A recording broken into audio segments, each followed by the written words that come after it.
Bienvenidos a La Voz de Internacia. Es domingo 30 de agosto. El día de hoy presentaremos una entrevista realizada por Clara Asti, vicepresidenta de la asociación, a Sebastián Ains, docente del Departamento de Ciencias Sociales en la Pontificia Universidad Católica del Perú, acerca del papel internacional de Rusia en la actualidad. Cabe agregar que esta entrevista se realizó en la fecha del 31 de marzo del presente año. Muy buen día con todos, soy Clara Asti, vicepresidenta de Intermacia, y en esta oportunidad contamos con la presencia del doctor Sebastián Ains, quien es docente y coordinador de la especialidad de Relaciones Internacionales en la Pontificia Universidad Católica, para una entrevista sobre Rusia en la actualidad, la cual, debido a la coyuntura en la que vivimos, deberá ser desarrollada de forma virtual. Profesor, buenas tardes. Comenzamos con la primera pregunta, entrando al tema de la política rusa. Desde finales de los 90, Vladimir Putin ha estado al frente de la Federación Rusa, ya sea como presidente interino, primer ministro o presidente elegido. Las pretensiones del jefe del Kremlin de reelegirse indefinidamente parecen poner en tela de juicio la viabilidad del sistema democrático implantado en Rusia tras la caída de la Unión Soviética. Ante esto, ¿considera usted que estamos presenciando el posible establecimiento de una nueva autocracia en Rusia al estilo soviético? A ver, antes que nada la pregunta es si ha tenido una democracia, ¿no? Si bien es cierto, años antes del colapso de la Unión Soviética, la famosa política de Glasnost, de Gorbachev, sí se vio una apertura, una creciente democratización. Yo no creo que Rusia, incluso en los años 90, llegó a ser plenamente una democracia. Para aquellos que conocen a Steven Levitsky, que estrenó el concepto de autoritarismo competitivo, concepto que aplicó al Perú de Fujimori, también hizo referencia a la Rusia de Boris Yeltsin. Mismo 93, un año después del autogolpe, aquí en el Perú también hubo una medida muy similar implementada por Yeltsin. Entonces, eso para empezar, ¿no? Quizás en los años 90, Rusia ha tenido más que todo un régimen híbrido, es decir, un autoritarismo con ciertos elementos de la democracia, pero realmente una democracia consolidada. Tengo mis dudas. Y sobre la segunda pregunta, bueno, si hay un riesgo de tener una nueva autocracia, digamos que sí es complicado hacer una comparación con la Unión Soviética. Lo que sí encontramos hoy en día en la Rusia de Putin son algunos símbolos soviéticos, ¿no? Estamos viendo, por ejemplo, la recuperación del himno soviético. Hemos visto también, bueno, esa idea sumamente poderosa de que Russia is back, ¿no? La Rusia como una potencia, una de las tres grandes potencias en el mundo. Vemos también los desfiles, ¿no? Incluso un movimiento juvenil pro-gubernamental, pero igual así creo que sí hay dos principales diferencias con la Unión Soviética. Antes que nada, la Unión Soviética, quizás no en la práctica, pero formalmente sí fue un autoritarismo partidario, un sesgo muy importante de la ideología. Nuevamente, sabemos que a partir de los años 60, la URSS fue sumamente pragmática en su trato internacional, pero al menos en lo formal fue un Estado revolucionario, ¿no? Y dos, bueno, la estructura de poder también es sumamente diferente. Hoy en día, ¿cuáles son los principales pilares de poder que sustentan el régimen, cierto, muy personalista de Putin? A mi entender son los sectores de defensa, inteligencia, ¿no? Obviamente por el mismo pasado como miembro de la KGB del propio Putin. Luego también una parte considerable del empresariado y finalmente, y eso es algo nuevo también, el papel que juega actualmente la Iglesia Ortodoxa. Así que la única coincidencia que yo detecto ahí es que sí, los dos son ejemplos de autocracias, autoritarismos, pero sí con una proyección ideológica y una estructura de poder sumamente diferentes, ¿no? Y finalmente, bueno, creo que la pregunta también se presta a analizar un poco el discurso del mismo Kremlin, ¿no? Sobre todo los asesores de Putin suelen decir que Rusia sí es un país democrático, pero sin democracia occidental. Es decir, como siempre ahí encontramos el tema del nacionalismo, ¿no? Ellos lo llaman una democracia soberana.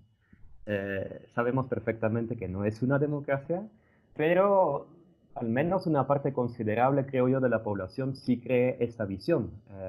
Cuando Putin, por ejemplo, se hace la pregunta ante las cámaras, ¿y qué nos trajo la democracia en los años 90? Sabe perfectamente que la población tendría como respuesta caos económico, inseguridad y sobre todo problemas de desorden. Así que ese mensaje también no lo podemos, digamos, dejar de lado al analizar la democracia o el régimen que tiene. Correcto. Y la siguiente pregunta, ¿cuán importante cree que es el papel de Putin como poder presidencial personalista para la estabilidad política de Rusia?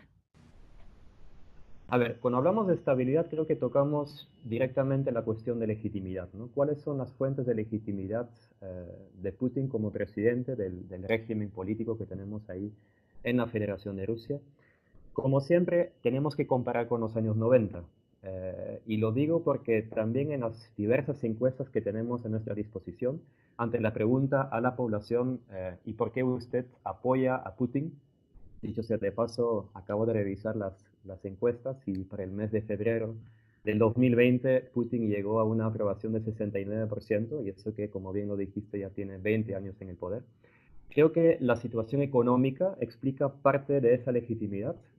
Sabemos que en comparación con China, incluso en comparación con Estados Unidos, Rusia no es una principal economía en el mundo. Tiene problemas de exclusión social, de pobreza, pero por lo menos en comparación con los años 90 hay una situación, digamos, de orden. Hay una vida más digna, con sus defectos obviamente, pero esa es la percepción. Hoy al menos Rusia quizás ya no crece como hace 10 años, ¿no? Con 7%, con 6%, pero por lo menos la situación parece bajo control. Luego el tema también de la seguridad. En los años 90 realmente fue una situación sumamente caótica. Una ciudad como Moscú estuvo dentro del ranking de las ciudades más peligrosas de Europa, incluso del mundo. Habían también los proyectos separatistas de diversas repúblicas dentro de la Federación de Rusia. Y nuevamente, en comparación, la Rusia actual sí se presenta como un país más seguro, mucho más seguro y sobre todo también con un orden que sí aprecia la misma población, ¿no? Esto por un lado. Por el otro lado, también la misma proyección internacional que tiene Rusia. Y ahí quizás tenemos que entender el pasado que tiene Rusia. Podemos decir que desde el siglo XVIII los rusos siempre han creído que su país tiene una misión a cumplir dentro del sistema internacional, ¿no? En los tiempos de los zares, por ejemplo, Moscú se consideró como la tercera Roma. Luego, en los tiempos de la Unión Soviética, fue el ejemplo a seguir, ¿no? Hacia la Revolución Mundial.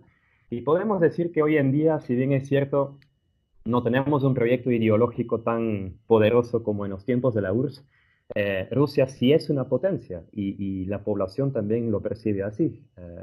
Rusia también se vende un poco como el país que, como uno de los pocos países, defiende los valores cristianos, ¿no? Ya mencioné el vínculo que tiene el régimen actual de Putin con la Iglesia Ortodoxa y eso también sí tiene su influencia en la política internacional. Entonces, la parte internacional, la parte doméstica y finalmente la proyección de un liderazgo paternalista, personal, es decir, ahí creo que no hay tantas diferencias con los tiempos de los zares o incluso con algunos líderes soviéticos, ¿no? Un líder que realmente se presenta como, bueno, el padre de la patria y además responsable, aunque a mi entender no es el único responsable de ese orden que encontramos en Rusia. Y finalmente, si me permites, ante la pregunta de la sucesión, yo no estoy tan seguro que en el 2024 o incluso en el 2030 Vladimir Putin podría ser un candidato. Es decir, sabemos perfectamente que hay esas enmiendas constitucionales, ¿no?, en marcha. Si bien es cierto, no va a haber el referéndum ahora el 22 de abril, pero sí se sabe que en algún momento va a reaparecer el proyecto. Sabemos que esas enmiendas además podrían permitir a Putin quedarse en el poder para 2 mandatos más, son mandatos de 6 años, así que si acaba ese mandato en el 2024, podría quedarse hasta el 2030 y luego eventualmente del 2030 al 2036, es decir, 36 años de Vladimir Putin como líder de Rusia. Es posible, pero repito, la misma prensa rusa ha estado especulando mucho sobre el último gabinete, ¿no? Como bien lo sabes, en el mes de enero, cuando Putin formuló su State of the Union, para así decirlo, también defendió la idea de recomponer por completo su gabinete. Y muchos dicen que quizás en ese nuevo gabinete podrían estar los posibles candidatos para sucederle a Putin. Por ejemplo, el actual premier, que no es un personaje tan conocido, ¿no? Fue director de la agencia fiscal, ¿no? El equivalente de la SUNAT en Rusia. Tenemos ahí a Shoigu, que sigue siendo el ministro de Defensa, que es prácticamente un héroe ante los rusos. Y aunque no es un ministro, el mismo alcalde de Moscú se encuentra entre los posibles sucesores para Putin. Si no es ahora en el 2024, bueno, será en algún momento, ¿no? 2030, 2036. Y seguimos. La teoría del path dependence plantea que el papel de la historia, de la secuencia de decisiones tomadas por unos, tendrá un impacto más allá de las condiciones coyunturales, es decir, la historia importa. Para el caso de Rusia, ¿qué eventos puntuales podrían explicar la emergencia y permanencia de una democracia imperfecta, incluso considerada inexistente, en la Federación Rusa? Bueno, efectivamente con ese matiz, ¿no? No creo que haya una democracia ni ahora ni hace 10 o 20 años. Como bien lo dices, el pasado sí influye muchísimo y además es una lectura muy, muy poderosa entre los rusos, ¿no? Eh, Se me ocurre uno de los libros de la ganadora de Nobel, ¿no? De literatura, Svetlana Alexievich, donde justamente en El fin del Homo Soviéticos trata de entender un poco, ¿no? La psicología colectiva del ruso actual.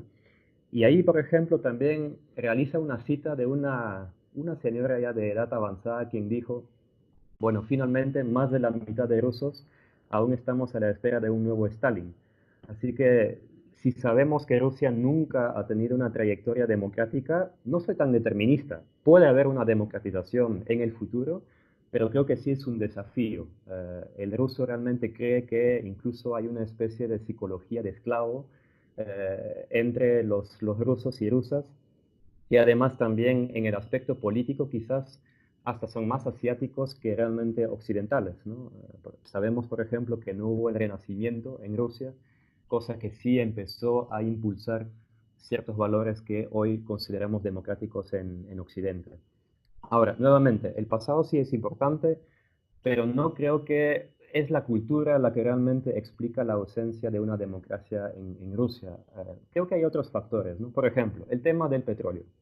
Si realizamos una lista con los países exportadores de petróleo o de gas a nivel mundial, la gran mayoría no tiene una democracia, ¿no? Si revisamos países como Irán, Arabia Saudita, países como Kuwait, incluso la Venezuela actual, bueno, ¿qué es lo que tienen en común? Son estados rentistas, ¿no? Estados que viven de la producción y sobre todo exportación de los hidrocarburos. Y eso hace que, bueno, finalmente nunca se llegó a ver un contrato social, un contrato fiscal que sí hay en, digamos, países occidentales o países europeos, ¿no? Entonces, esta estructura económica, tal vez, a mi entender al menos, contribuye con la falta de una democratización. Em, Otro elemento, bueno, como bien lo sabes, incluso si pensamos en las posibilidades de consolidación de la democracia peruana, no todo es top-down, es decir, no todo depende del gobierno. También se necesita una base societal, ¿no? Una sociedad civil que pueda acompañar a la democratización. Y es justamente ahí donde también detecto un problema en Rusia. Hay movimientos sociales, hay partidos políticos, pero en comparación con Estados Unidos, países europeos, sí se trata de una sociedad civil mucho más débil, debilitada o incluso parcialmente cooptada por el régimen. Y quizás por último también el contexto internacional. Putin no es el único caso de un líder así de fuerte, así de proyección paternalista. Lamentablemente vivimos en tiempos con ese tipo de líderes, ¿no? Es una era de populismos, de polarización política. Vemos el caso de, más allá de Putin, de líderes como Erdogan en Turquía, incluso Modi en India. Entonces, ese contexto internacional que algunos describen como el fin de la tercera ola de democratización quizás tampoco contribuye mucho con una democratización en Rusia. Las relaciones bilaterales de Rusia con los Estados Unidos han pasado por complejas etapas durante las 2 décadas de Putin en el poder. Un ejemplo de ello se dio durante las elecciones presidenciales estadounidenses de 2016. cuando la administración de Obama acusó al Kremlin de interferir en los resultados de dichos comicios. 4 años después, las tentativas de Putin de reelegirse indefinidamente afectan, aunque no de una forma clara, a las nuevas elecciones presidenciales americanas de 2020.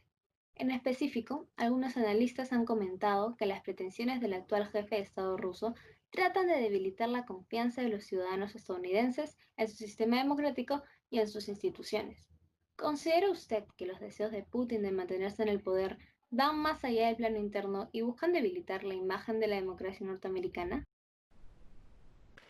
A ver, antes que nada un poco de contexto, ¿no?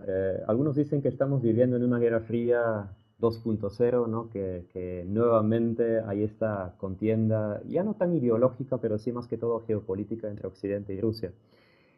No es que quiero buscar culpables, pero creo que el principal problema en esa relación bilateral ha sido ese, ¿cómo llamarlo? Ese chip llamado Guerra Fría metido en las cabezas de algunos tomadores de decisión en Occidente, ¿no?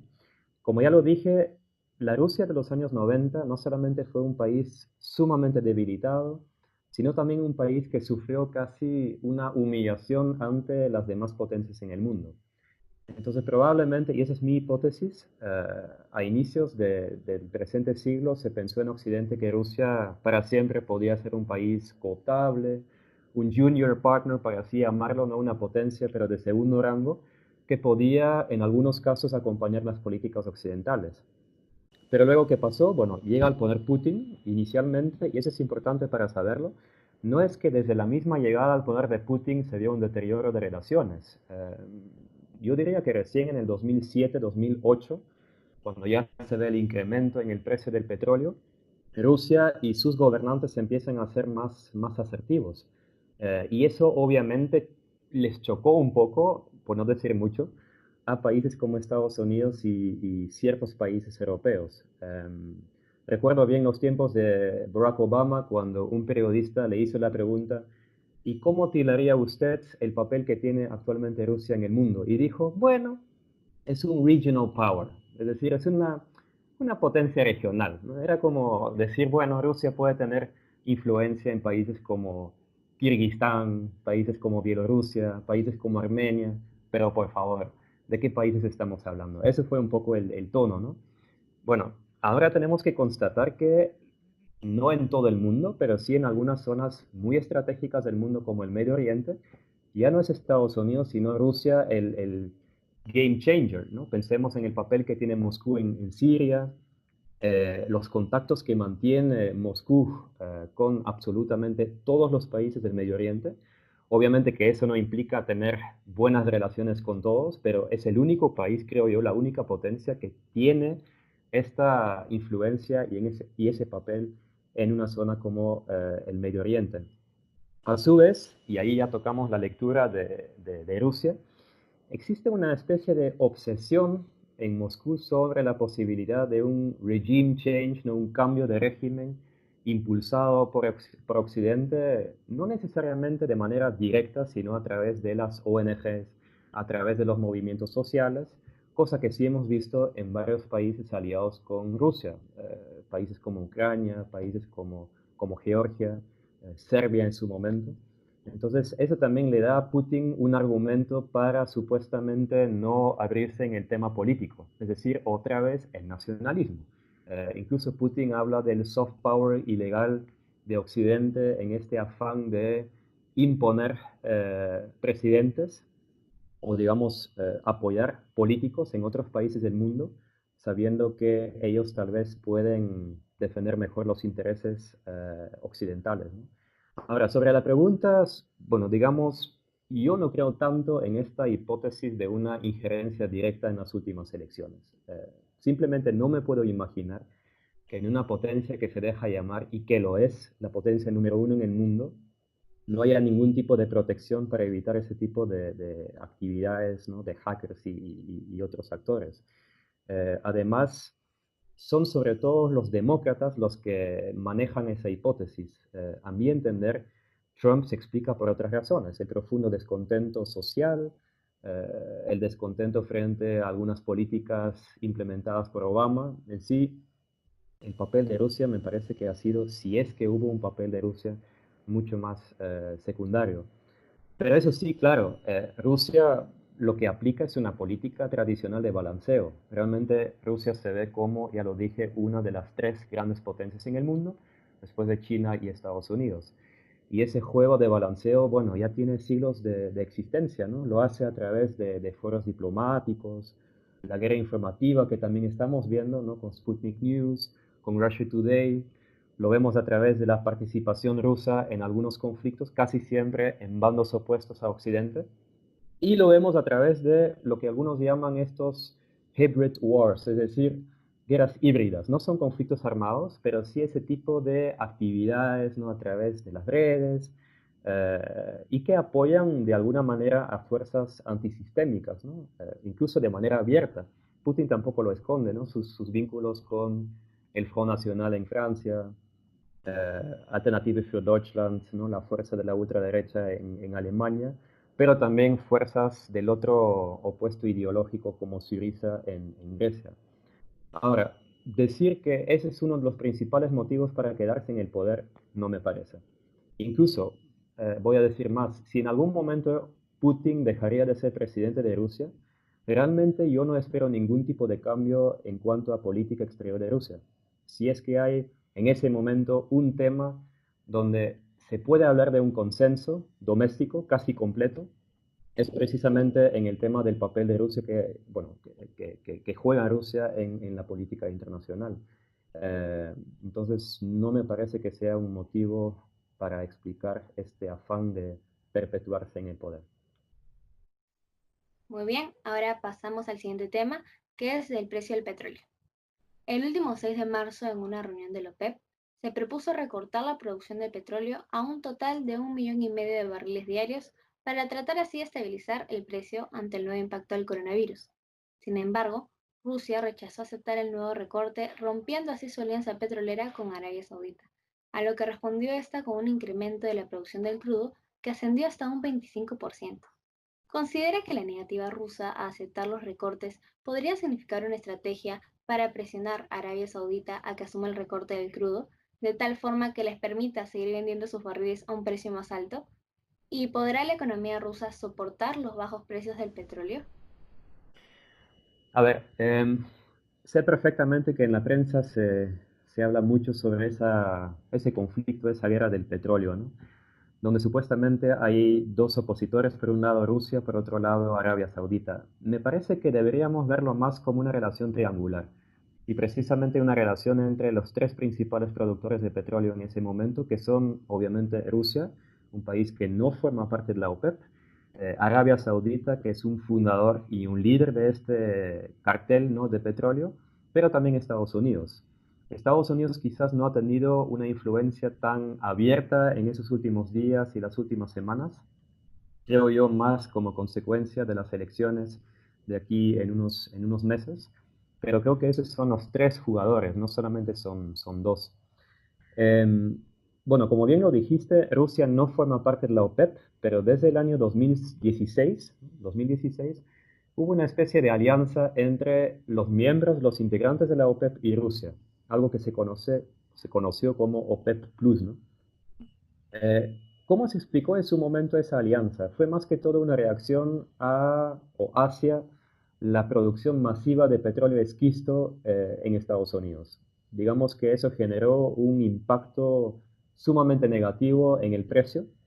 Digamos que es una ley de la economía, ¿no? Cuando aumenta la oferta y la demanda en esos últimos años no ha incrementado tanto, claro que sí, el efecto fue una caída en los precios. Entonces, eso fue, digamos, la base de este acercamiento entre Rusia y Arabia Saudita. Ahora, la gran pregunta, ¿y por qué Rusia se opuso en esos tiempos tan difíciles, tan críticos de COVID-19 a una reducción de la oferta o la producción de petróleo? Oficialmente el argumento fue resulta muy prematuro. Deberíamos esperar un poco más. Quizás esa pandemia solamente durará un par de semanas, así que ¿para qué tomar una decisión que puede afectar tanto a nuestra capacidad de producción y sobre todo, bueno, nuestra economía? Todos sabemos que eso fue más que todo el discurso. En la práctica, hay otros argumentos, ¿no? Por ejemplo, se sabe que en el mes de febrero Estados Unidos impuso nuevas sanciones hacia la principal empresa petrolera de Rusia, que es Rosneft. Es una empresa paraestatal, precisamente por el papel que tuvo Rosneft en la compra de una compra masiva de petróleo venezolano. Es la misma empresa también que está a cargo de una inversión realmente muy importante en varios campos de petróleo dentro de ese país caribeño. Entonces, varios analistas han interpretado este niet ruso a la reducción de producción de petróleo como una respuesta a dichas sanciones formuladas hace un par de semanas. Y por otro lado, bueno, como ya lo dije, tanto para Arabia Saudita y quizás aún más para Rusia, es sumamente incómodo que se ve esa producción masiva de petróleo esquisto en Estados Unidos. Entonces, claro que Rusia también hizo todo lo posible, es más, hace todo lo posible para acabar, no con todas, pero por lo menos con algunas de las empresas a cargo de producción de este recurso, ¿no? Eso sí, ante la pregunta, ¿y cuándo podría terminar esta contienda? Creo que hay una variable que quizás no es tan científica, pero que tiene que ver con la personalidad tanto de Putin como de MBS, ¿no? Mohammed bin Salman, quien es el hombre fuerte de facto de Arabia Saudita. Los dos líderes son sumamente sensibles a su imagen doméstica, a su imagen internacional. Con eso no quiere decir que no va a haber ningún tipo de solución, pero no lo espero por lo menos en el corto plazo. Ahora, Rusia puede sobrevivir con un precio de petróleo entre, ¿cuánto? Entre 20 y 30 dólares el barril. Creo que hoy el precio Brent fue de 26 dólares. En el corto plazo sí lo puede hacer. Si dejamos de lado el costo de producción, según el IMF, Rusia puede mantener su equilibrio de presupuesto con un precio a partir de 42 dólares. Es decir, estamos muy debajo de ese precio. Pero en Arabia Saudita se necesita 82 dólares, es decir, es un precio que no hemos visto en esos últimos años. Eso por un lado. Por otro lado, Rusia y Arabia Saudita sí tienen unas reservas internacionales realmente enormes. Hablamos de más de 40.000 millones de dólares. Así que temporalmente, si así lo desean MBS y Putin, no sería obviamente lo más responsable ni lo más inteligente, pero pensando en esa lucha casi personal entre dos líderes, sí se podrían usar parcialmente esas reservas internacionales para cubrir este conflicto, ¿no? Ahora, Rusia, ya lo dije, acaba de terminar una recesión hace 2 años, tiene crecimiento, o mejor dicho, tuvo crecimiento, pero un crecimiento del 1%, 1,5%, que no es gran cosa, y además en un contexto de la pandemia COVID-19, Putin ya lo anunció, va a haber un tremendo incremento en el gasto social. Así que, nuevamente, en el corto plazo se puede prolongar esa situación, pero en algún momento los dos tendrán que acercarse, quizás a través de un papel intermedio de Estados Unidos para poner fin a esta situación irracional, ¿no? Por así decirlo. Y como bien ya lo mencionó, otro de los actores que entra en escena es Estados Unidos, considerado como uno de los mayores productores de petróleo en todo el mundo y competidor principal de Rusia en la industria petrolera. No obstante, el problema que afronta la industria petrolera norteamericana es que sus costes de extracción suelen ser mucho más altos que el propio precio al que se cotiza el crudo actualmente, por lo que los recortes que proponía la OPEP desde la perspectiva rusa estarían logrando el renacimiento de la industria petrolera norteamericana. ¿Cree usted que el gobierno ruso podría contener la economía el tiempo suficiente como para superar la industria petrolera de Estados Unidos? Bueno, más que superar, no sé si realmente Rusia quiere superar la capacidad productiva de Estados Unidos, pero lo que sí trata de hacer es por lo menos mitigar este impacto a la baja en el precio global del crudo, ¿no? Otro tema, ¿cuál es la gran diferencia entre las empresas rusas, saudíes por un lado, y las empresas norteamericanas? Bueno, las empresas norteamericanas son privadas. En el caso de Arabia Saudita, de lejos hay una sola empresa que es Aramco, que si bien es cierto, acaba de lanzar acciones en la bolsa, pero sigue siendo una empresa pública, es decir, estatal. Y eso también sucede con las empresas, la mayoría de las empresas rusas. Ya mencioné el caso de Rosneft, Rosneft es una paraestatal, es decir, la mayoría de las acciones de esa empresa sí son propiedad del Estado, algo que no podemos decir sobre la mayor parte de las empresas estadounidenses, que quizás pueden tener cierto respaldo político por parte de Estados Unidos, pero no tienen esta opción de contar con una inyección masiva de recursos públicos como sí lo estamos viendo en Arabia Saudita y Rusia. Y bueno, mencionaste el tema de costo. Tienes toda la razón. Se dice que las empresas norteamericanas necesitan por lo menos $40 como precio global para poder al menos, ¿no?, mantener sus actividades. Eso es totalmente diferente en países como Arabia Saudita o incluso la misma Rusia. Creo que en Rusia el costo de producción de petróleo, dejando de lado su traslado, ¿no?, el costo de transporte, pero solamente de producción, se encuentra en alrededor de $2.5. Entonces, entre 2.5 y $40, realmente sí es una situación completamente diferente. Ahora, más que las empresas norteamericanas, creo que pueden haber efectos sumamente negativos para otros estados, ¿no?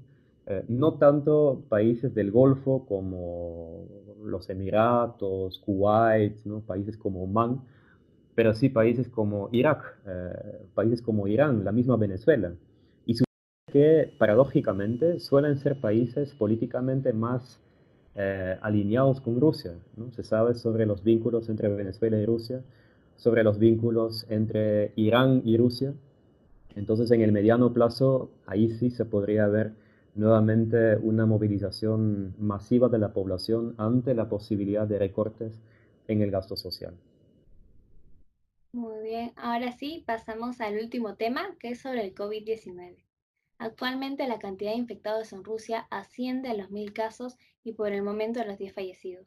Putin ha ordenado que la semana no será laborable y se recomienda que no salgan de sus casas. Por otro lado, se han prohibido las reuniones de más de 50 personas y se han cerrado escuelas, universidades y colegios. En la mayoría de sus declaraciones, el mandatario ha recalcado que Rusia es uno de los pocos países que está controlando esta pandemia y se ha rehusado a emplear el término de cuarentena para explicar las medidas tomadas. Se deberá esto a las próximas elecciones y a la consulta ciudadana sobre la reforma de la Constitución. Bueno, sí, acabo de revisar las cifras para hoy día y en Rusia hay 2.337 casos. Es decir, nos encontramos, en realidad suena mucho, pero ese es menos que en un país vecino como Chile. Y eso que Rusia, por un lado, es un país vecino directamente de China, el país donde empezó todo. Y dos, bueno, el clima tampoco se presta a, digamos, mitigar mucho la propagación de ese virus, ¿no? Si bien es cierto oficialmente los rusos ya se encuentran en primavera. Creo que la temperatura de hoy en Moscú fue de 2 bajo cero, entonces el clima, como se sabe, también tiene su impacto en la propagación de ese virus. Ahora, ¿cómo se explica ese número relativamente bajo? Me parece que la estrategia sí ha sido desde el inicio sumamente contundente, ¿no? Incluso, por cierto, similar a la estrategia en Corea del Sur. Es decir, se han visto muchísimas pruebas en comparación con países como Italia, España, ¿no? En la primera etapa del problema. Se ha visto también la manera en la cual personas ya afectadas por la enfermedad han sido completamente aisladas de la sociedad. Y finalmente, si bien es cierto, un socio diplomático político de Rusia, fue uno de los primeros en cerrar la frontera con ese país. Entonces, creo que ahí tenemos por lo menos la explicación por ese fenómeno relativamente moderado en Rusia. Y quizás por esa misma razón, Putin tampoco llegó a proclamar el lockdown que sí estamos viendo en países europeos e incluso en algunos estados de Estados Unidos. Digamos que por ahora la situación aún no es comparable con China hace un mes, con Europa e incluso con Estados Unidos. Así que lo más importante, a mi entender, y suele ser algo constante cuando hablamos de Putin, es la imagen, ¿no? La imagen a nivel doméstico, pero también la imagen internacional. Y hablando de la imagen internacional, realmente da pena la escasa proactividad, no solamente de Estados Unidos en el ámbito internacional, sino también de la misma Unión Europea, ¿no? Hasta la fecha solamente hemos visto algunos debates en el seno de instituciones europeas, pero no hay ningún presupuesto pan-europeo para poder enfrentar como bloque, como debería ser, este problema. Y eso también abrió hasta oportunidades para países como China y Rusia. Recuerdo que hace unos días llegó un avión con 22, si no me equivoco, 22 camiones militares con más de 100 tropas rusas al país de Italia. No se pueden imaginar el impacto que causó todo eso. Hablamos de Italia, es un país miembro de la OTAN, donde llegó un avión militar con militares, con camiones militares y sobre todo con esos paquetes enormes de ayuda, con un mensaje, bueno, claro, from Russia with love. Así que, nuevamente, para una parte de la opinión pública, el mensaje ha sido sumamente claro, que cuando realmente la situación es precaria, es crítica, tal vez no se debería contar tanto en la Unión Europea, en los países vecinos, sino en países como Rusia y China. No lo digo yo, pero sí se trata de gestos organizados por China y Rusia que pueden originar esta impresión, ¿no? Y con eso ya cerramos la entrevista. En nombre de Internacia, muchas gracias, profesor, por su tiempo y muchas gracias a todos y todas por ver. Les deseo un buen día. Así concluye el podcast de hoy. En el siguiente episodio veremos el impacto global del coronavirus desde la perspectiva de las relaciones internacionales. Este será publicado el próximo jueves 3 de septiembre, por lo que los y las invitamos a seguirnos en nuestras redes sociales para no perderse de nada. Gracias por su sintonía, esto fue todo en La Voz de Internacia.